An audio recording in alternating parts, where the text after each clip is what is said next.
Bienvenidos, bienvenidos. Che, en menos de 2 minutos empieza la charla sobre cuál es mi opinión acerca de qué es aprender fotografía. Va a ser una charla breve, prometo ser puntual. Son los 40 minutos que dura una charla de Zoom y espero resulte aclaradora, sencilla, llevadera, amena. Después podemos seguir la conversación, si es que les interesa, en el grupo de Facebook sobre aprender fotografía. Ojalá nos sirva este encuentro y que saquemos algunas conclusiones entre todos que nos hagan bien. Pásenla bien y ojalá no les pase. Ahí está. Esto está siendo grabado. Somos un montón y hablan como locos. Escucho voces, doctor. Y acá hay manos. Ay, mira, ahí los tengo. Qué manera de haber gente. Ahí los tengo. Mirá, qué de gente. Dicen que hay más. Dicen que hay muchos más. Che, hay gente que se está tocando. ¿Qué están ahí? Mirá vos. Buenas. Bueno, yo me hago el que no los estoy mirando, pero en verdad sí. Silenciar a todos. Me siento un dictador absoluto. Che, muchas gracias por venir, que es una linda oración para estos casos. Ojalá la pasen muy bien y ojalá resulte útil. Yo prometí puntualidad y espero poder cumplirla, porque la puntualidad de esto va de la mano de poder meter en muy poco tiempo un montón de cosas que tengo planeadas. No olviden que esta charla pretende ser una invitación a un ciclo de charlas y que tienen como tema el acto de aprender fotografía. Me interesa mucho poder compartir algunas ideas que se vienen armando desde hace mucho tiempo y que espero funcionen. Para poder lograr un intercambio que dure un poquito más que esta charla, que de hecho seguramente va a ser poco, les sugiero que se metan en el grupo sobre aprender fotografía. Es un grupo que armó Leito ayer, está en Facebook y está disponible para todos los que se metan. Se los va a aceptar enseguida. Si hubiera dudas, quejas, sugerencias sobre lo que vamos diciendo y sobre alguno de estos temas les resulta en particular interesante para poder preguntar sobre eso, les sugiero 2 pavaditas. En principio, anotar, porque si echaran voz en el momento de la charla, es muy probable que nos crucemos, que se generen los ruidos que se escuchaban hasta hace un rato y que no funcione tan bien como pretendemos que funcione. Por otro lado, esto puede continuar. Miro a diferentes lugares porque tengo varias cámaras para que luego este video pueda ser editado y compartido con aquellos que les interese. Acá tengo la cámara del niño Tupac, que es el dueño de todo esto, el que maneja la situación. Sobre qué es esto de aprender fotografía, me interesa arrancar por algunos puntos que resultan imprescindibles. Vale la pena que nos pongamos de acuerdo en algunos puntos sobre los que estoy parado. En principio tiene que ver con que es lógico dar por hecho que fotografiamos aquello que queremos ver, porque la realidad significa, por sobre todas las cosas, lo que pretendemos de ellas, de las cosas, digo. Le damos un contenido y la forma que funcione fiel a nuestros intereses, a nuestras intenciones. Ponerle el nombre que más te guste. Son en apariencia solamente cosas, no hay más que eso. Formas, colores, tonos, y están distribuidas en el espacio generando relaciones, y en cada observación, desde ya y por cada uno y de tal modo, esconden su verdadero rol de signo. Vale decir que esas cosas, signos en potencia, a veces disimulan su verdadera entidad.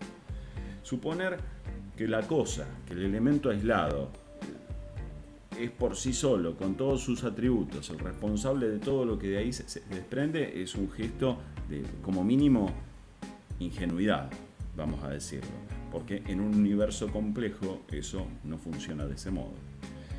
Por otro lado, intuir también que una foto colmaría el deseo del autor solo por la obtención de una imagen que tiene esas cosas, esos atributos, esas formas, esos efectos posteriores, y que por lo tanto también podría hacerlo en siguientes observadores, es sin duda un exceso de proyecciones, vaticinios y de ingenuidad aplicada.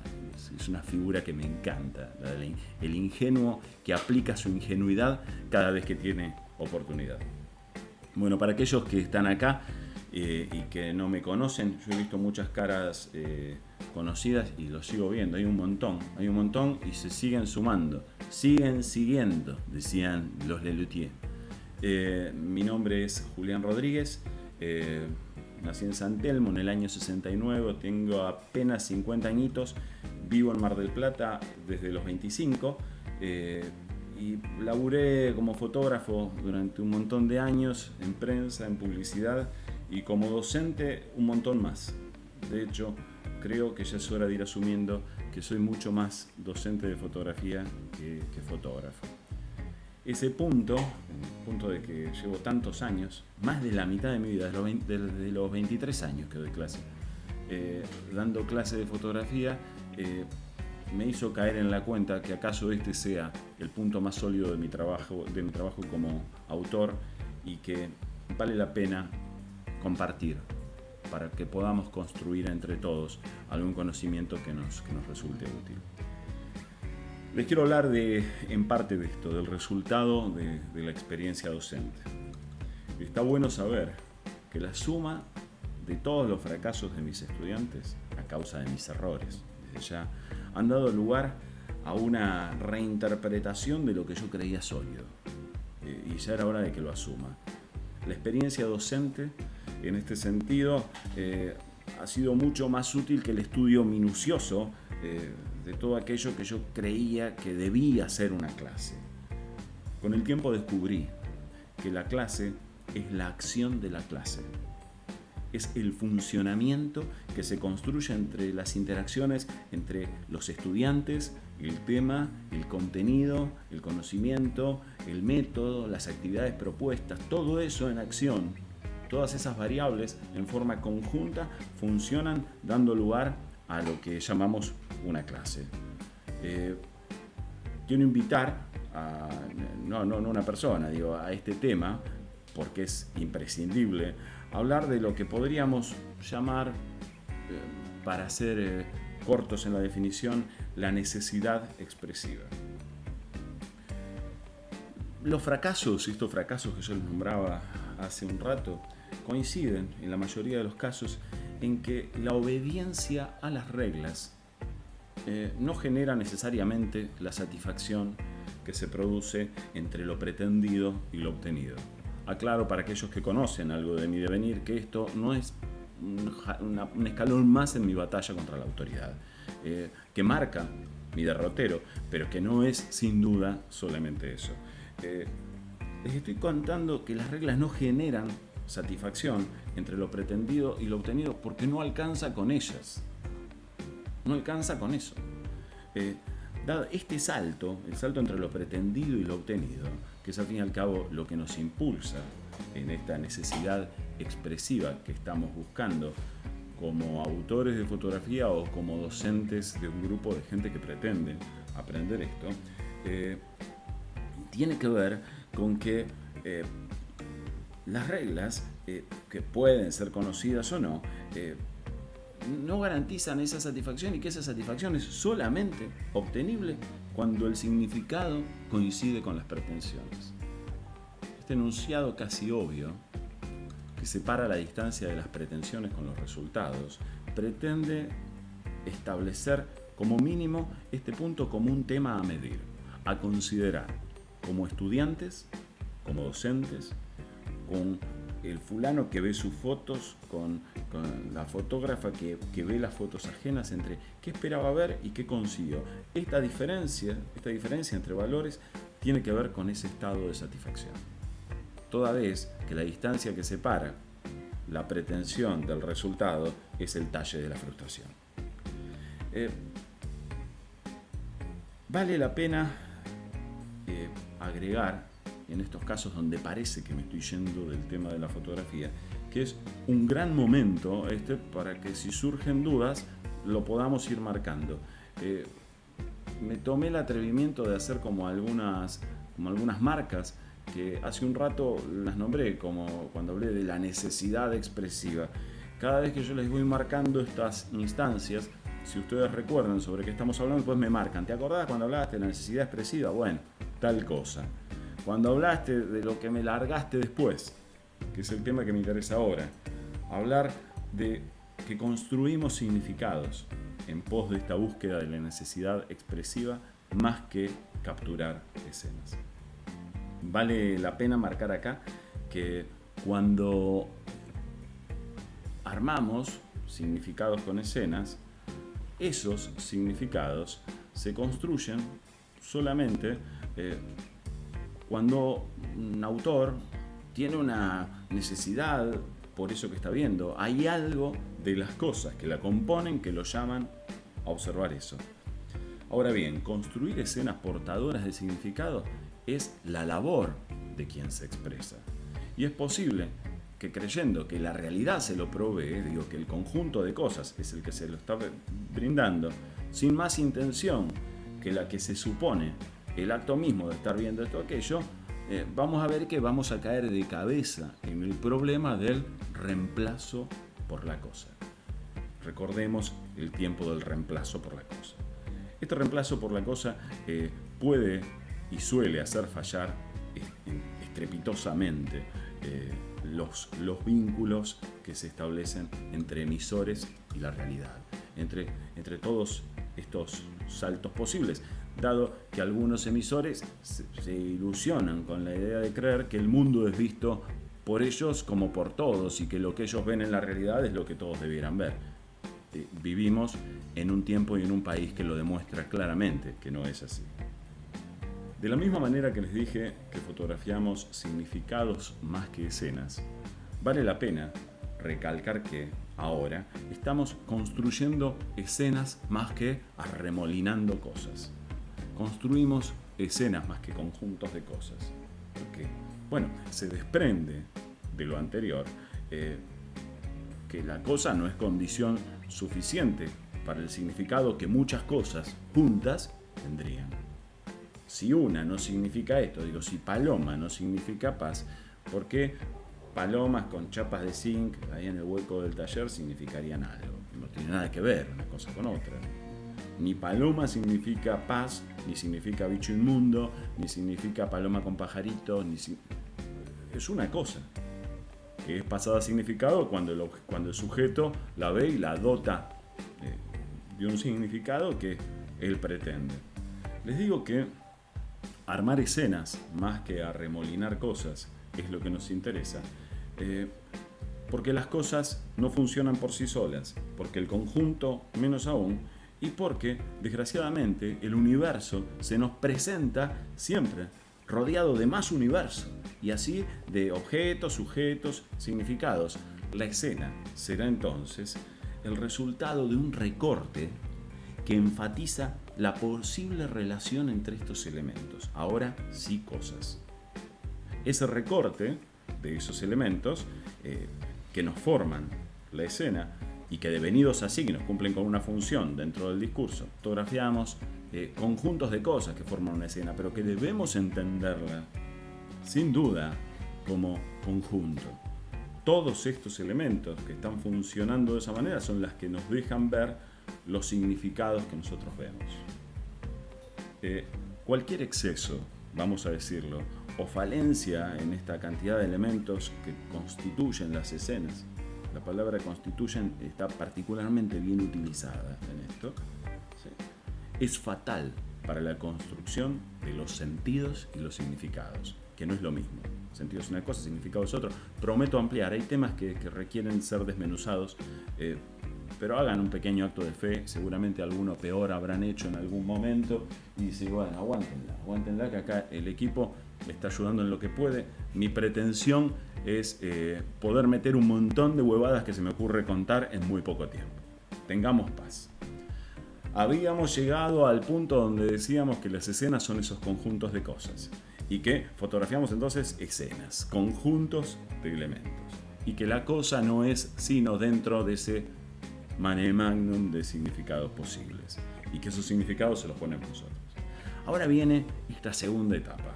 donde intentamos ver las cosas, sí, pero como signos en potencia. ¿Qué signos en potencia? Que suena ameno o suena familiar para mí, pero no tiene por qué ser para los demás. Que las cosas cambian con la observación, cambian con el eje de toma, cambian con el ángulo de cobertura, cambian entonces con sus perspectivas espaciales, geométricas, posicionales, atmosféricas, un montón. Cambian con sus tonos, con sus valores, con su forma. Y también, ¿por qué no decirlo, en otro plano y de una manera ligeramente suculenta, también debemos decir que cambian por sus contenidos simbólicos. Cuando hablo de contenidos simbólicos también ameritaría hacer una llamada, pero vamos a definir esta cuestión del contenido simbólico en el estricto sentido o acepción cultural y social. ¿Cómo entendemos nosotros desde ese lugar, pertenecientes a una cultura y pertenecientes a un conjunto de personas que entienden esto o aquello? Ahora, todas estas variables que afectan a que una cosa se comporte como esto o lo otro, no son ni mayores ni menores a la mirada. La mirada del autor, que vale decir la intención, la pretensión del autor, su móvil, sus causas, sus deseos, sus necesidades, conscientes o no. Ese es el punto. Sin ver esto, estamos frente a la trampa de los objetos. Lindo nombre para un boliche, para un bazar, por ejemplo. La trampa de los objetos. ¿De qué va esto de la trampa de los objetos? A un paseo incesante por un borde de un precipicio donde no te queda más que ir y venir por ese precipicio, que no puede hacer otra cosa más que arrojarte al vacío de la insatisfacción. No el vacío pasador, no el vacío, el triangular, no. El caer en eso, en creer que con la cosa alcanzaba y a la final chorizo, dijo el poeta. He sabido que hay quienes se han salvado de estas caídas. Estas caídas, en ese vacío de la insatisfacción, de creer que había una cosa y que después no estaba. Hay algunos inclusive que han podido recuperarse de los magullones que sufren continuamente en virtud de estas acumulaciones.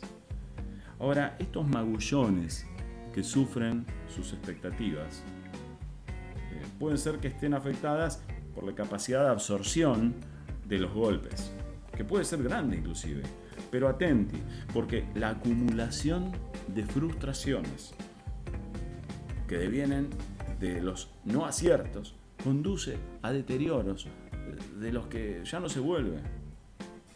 Hay quienes dicen que han vuelto de esos lugares y que ya no son los mismos. Conozco muchas personas que han quedado agobiadas por la fotografía, y no porque la fotografía les haga daño, porque al igual que cualquier otro campo del conocimiento, por sí solo no hace nada. El asunto es qué es lo que genera, qué es lo que te pasa. Y el qué es lo que te pasa tiene que ver justamente con los deseos involucrados, con lo que le pasa a ese autor que en choque de sus expectativas con los resultados y con lo que le va pasando, entra en conflictos continuamente. Viene aquí otro tema que vale la pena remarcar, que vale la pena traer a este momento, que tiene que ver con la observación de dos extremos diversos, dos mundos bien distintos, los concernientes a el aprendizaje visto por docentes y el aprendizaje visto por estudiantes. Vamos a aclarar que los docentes, por el lugar que estamos ocupando, porque corresponde que así sea, debemos saber cómo funcionan estos mundos paralelos. Son mundos paralelos casi en contacto continuo. Bueno, será imprescindible saber que existen diferencias entre los dialectos que practican cada uno de los integrantes de ese mundo. Hablarían un idioma medianamente parecido, todos los interesados por la fotografía, pero sin duda, y veo que las caras de muchas personas han dejado de ser videos para ser caras. Espero que la señal se esté escuchando al menos de buena manera, prometo compartir grabación de todo corazón. Estaba hablando de una especie de comparación de mundos paralelos, y que en esos mundos paralelos habitan un montón de dialectos, de todos los potenciales fotógrafas y fotógrafos. Nosotros debemos ser, como mínimo, hábiles, no hablantes, pero sí fulanos que entienden de qué se tratan esos mundos. Porque no venimos como docentes al lugar a donde debemos imponer cómo deben ser vistas las cosas, ni qué es lo que se debe decir de la realidad. ¿Qué hay que garantice que mi mirada es mejor o peor que la de otros? Sí hace falta, y sí es necesario, que nos pongamos en un lugar en donde intentamos entender los dialectos ajenos. Una vez comprendidos, y generalmente si nos dedicamos a la docencia en artes visuales, por acumulación de ejemplos, vamos viendo cómo son los lenguajes que adquieren o que intentan utilizar los diferentes estudiantes, empezamos a notar que si no damos ese paso atrás en la comprensión de los demás, les estaríamos faltando el respeto a nuestros estudiantes, sobre todo desde la arrogancia de querernos poner al frente de un grupo sin considerar lo que es en verdad, que un docente acompaña una marcha. Somos un montón de personas que andamos a la par. Como tantas otras veces nos ha tocado compartir una marcha y hemos visto en esas marchas que hay diferentes voluntades. Hay quienes quieren estar adelante, quieren estar en la punta, quieren ir por los bordes, les gusta la vereda, les gusta la avenida. No sé por qué imaginé la del 24 que no fue este año. Y hay otros que van gustosos de ir últimos.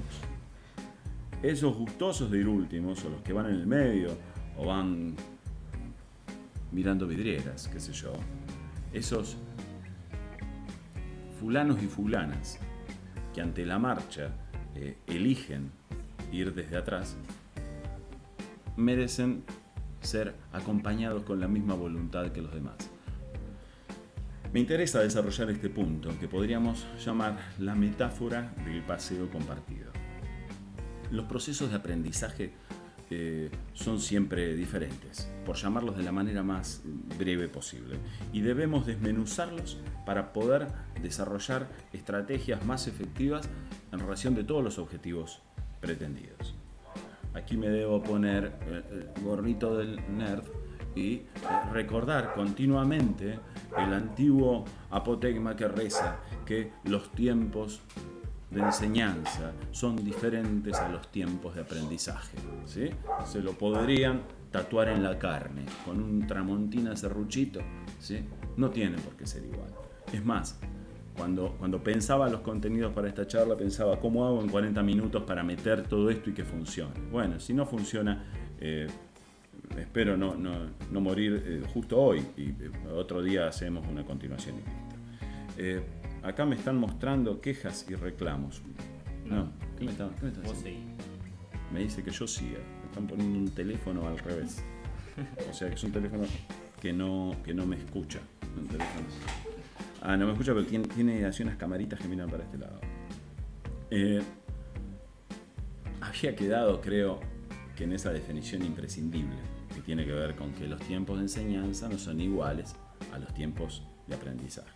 ¿Se acuerdan que hablábamos de esta metáfora de ir caminando todos juntos en una marcha? Lo que hacemos nosotros como docentes es moderar la velocidad de nuestra marcha. Atenti, moderamos la velocidad de la marcha. Y desde ya, el caudal de información vertida en procura de ver a todos nuestros compañeros de paseo juntos. Como habíamos dicho antes, sin dejar de considerar la propensión de los que quieren ser cabeza de marcha y quienes se regodean en ser el que pide ayuda hasta para caminar en la bajada de Colón. Ayuda, yo no puedo. En principio puede ser que sea pedigüeña y que le guste pedir y demandar y todo eso, pero también puede ser que le cueste de verdad. sino un diagnóstico lo suficientemente firme, sólido acerca de qué es lo que hace y cómo lo pide, esas cosas, no tenemos manera de saberlo. Entonces, contaba que el grupo debe ser reunido, evaluando estas características individuales. ¿Qué pasa con este? ¿Qué pasa con aquel? Y que el techo de las posibilidades es bueno que sepan que va a estar marcado, definido por los que más empujan, por los que están más arriba, los que más tiran, son los que van a traer esas novedades, esas cosas que estamos buscando. Pero también es justo saber y es justo aplicar y recordar continuamente que el piso de conocimiento de todos es lo que consiguen estos que vienen pidiendo ayuda, ayuda, ayuda. Esa franja entre el que más tira y el que menos tira, esa distancia, es lo que marca el alcance de nuestro grupo. ¿Cuánto aprendieron? Si quedaron más acá o más allá. Me dice que me estoy quedando en 10 minutos. Dice, en 10 minutos esto termina. Lamento, y empezaré a hablar un poquito más rápido a ver si llego a contar todo. Yo estoy viendo casi la misma cantidad de caras, me quedan 9 minutos 27. Pongo el modo Tato Bores y vas a ver cómo avanzamos con esto. No somos dueños de las voluntades de los que caminan con nosotros. Somos solamente incentivadores del paseo, somos diletantes del paisaje, somos esos que disfrutan de la experiencia, de los logros individuales y grupales y de las formas de sortear inconvenientes. Somos, o debemos serlo, respetuosos de los límites que están por encima y por debajo de las capacidades individuales. Hasta qué podemos dar y qué no podemos dar nosotros, y qué pueden o no pueden los otros, o qué suponemos que eso es así. Nuestro rol es incentivar, nuestro rol como docentes, y se los digo de todo corazón, para que no cometan los errores que yo cometí y espero dejar de hacerlo cada vez que surge la oportunidad. Nosotros incentivamos, no medimos. Los resultados los van a conseguir los estudiantes. Y el sistema de evaluación, si es que algún estricto de la necesita, ¿sabes el sistema de evaluación? Bueno, más adelante te lo desarrollo. He dicho cosas mucho más valiosas que un sistema de evaluación para que quedes contento con quien te supervisa.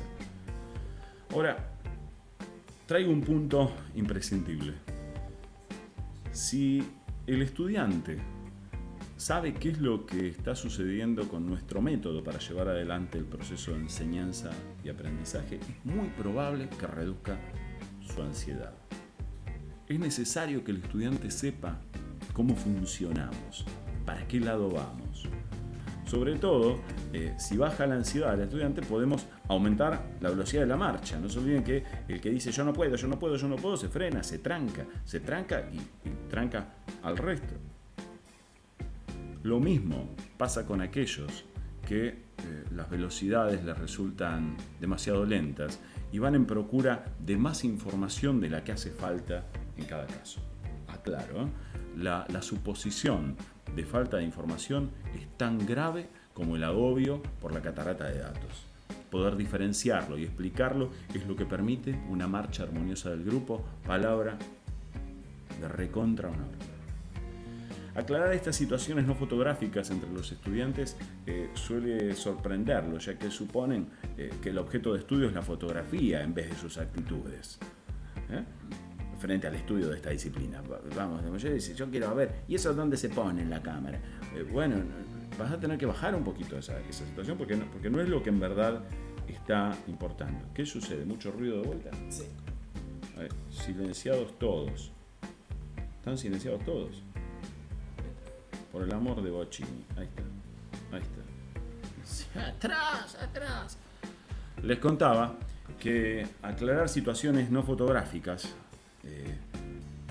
a muchos estudiantes los incomoda, de alguna manera los sorprende, y porque suponen que lo que tienen que aprender es fotografía. Suponen que hay que hacer, que aprender fotografía es el hacer fotografía. Y bueno, no necesariamente esto es así. No necesariamente es así, toda vez que ya venimos hablando de que lo que aprendemos es aprender a contar. Si de paso estamos aprendiendo cómo cuentan los otros, bueno, mucho más útil para todos los que forman parte de este proceso. Aclarar estas diferencias, las causas de los éxitos y los fracasos también en el método de aprendizaje, aumenta las posibilidades de logros. A pesar de hay quienes se aferran a unas posiciones naturales, digo, que ya son las que vienen trayendo desde niños, acerca de la solución de sus conflictos personales, digo, de la manera que siempre resolvieron los problemas con ellos mismos y con los demás. Lo que se llaman los problemas intra e interpersonales, ¿sí? Ellos entran casi siempre entonces en espirales de soluciones infructuosas, porque de la misma manera que se solucionan unos temas, no se solucionan otros. No olviden que estamos hablando de una disciplina que está basada en saciar deseos, no en conseguir imágenes.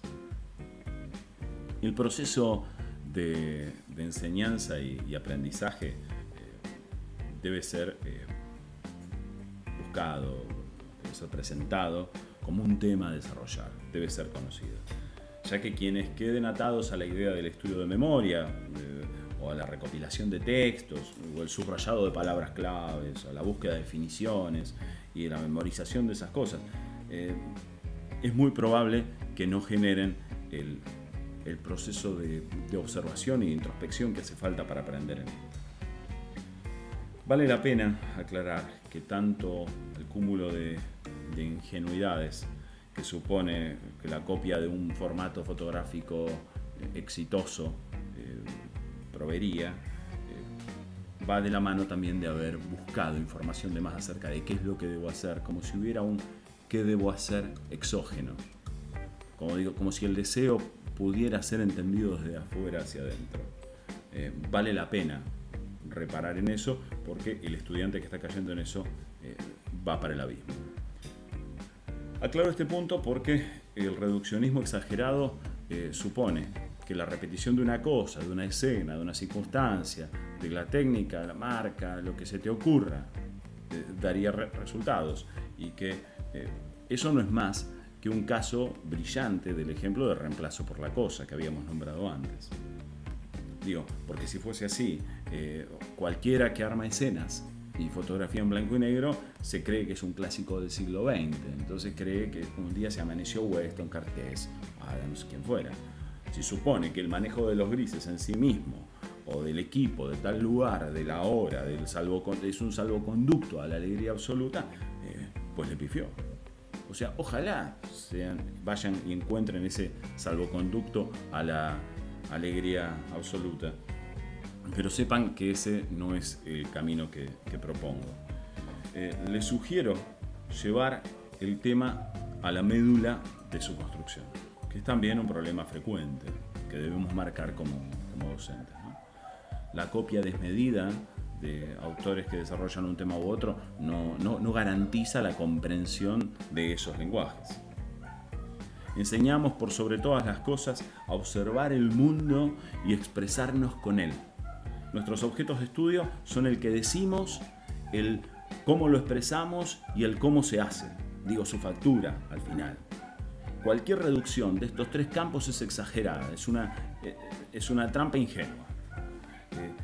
El contenido es lo que determina el código estético del autor, y la técnica no hace más que cumplir firmemente con lo imaginado. El proceso de enseñanza y aprendizaje debe ser como subir una escalera en caracol que tiene 3 escalones por piso o por giro, cada vez que das una vuelta. Imaginen escalones de 120 grados, dando las posibilidades de la complejidad que cada uno pretenda. Un bebé se hace entender con menos recursos que un adulto, y no todos los adultos se expresan de una manera tan compleja, y a esto le queda menos de un minuto. Ojalá esto esté sirviendo. Lo que hacemos es avanzar en el manejo de nuestro lenguaje. Aprender fotografía tiene que ver con eso, y se aprende de la misma manera que aprendimos a hablar. Los espero si les interesa en el grupo. Estos caminos complejos no son mejores que los caminos que llevan a buen puerto, y en los buenos puertos hay satisfacción. No pude decir todo lo que quería para contarles, me ha quedado un montón de cosas, pero bueno, eran solo 40 minutos, no le pifié por tanto. Si quieren, los espero en el grupo de Facebook y les cuento todo lo que les haga falta, o todo lo que pueda serles útil. Acá dice que esto se corta. En breve podremos editar esto, el texto, decir cosas mejores, un autor que diga cosas que sean menos falaces.